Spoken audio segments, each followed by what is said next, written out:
इंसाफ नहीं मिला। इंसाफ के लिए हर दर खटखटाया, हर दरवाजे पर गए।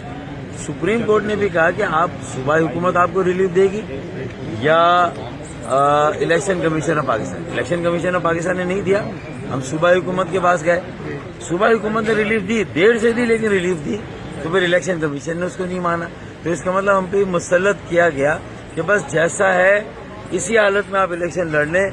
आपके 70 सीटें कम की गई हैं, दूसरी पार्टियों को फायदा पहुंचाया गया। और ये उन जिलों में हुआ जहां जमात इस्लामी का भी नुकसान होगा, पीटीआई का भी और एमक्यूएम का। फायदा किसी और को हो रहा है। तो जमात इस्लामी पीटीआई को तो खुद एहतजाजन हमारे साथ साथ दस्तबरदार होना चाहिए था इस इलेक्शन में, लेकिन वो समझ रहे हैं कि अच्छा एमक्यूएम नहीं है, उनकी राल टपकी है कि जब एमक्यूएम नहीं होगी तो हम इलेक्शन जीतेंगे, हमारा मेयर आएगा। तो चलो भाई, कराची दुश्मनी और महाजिर दुश्मनी करो, और तुम अगर अपने मेयर बनाने तो बना लो, लेकिन ये ज्यादा अरसे चलने वाला नहीं है।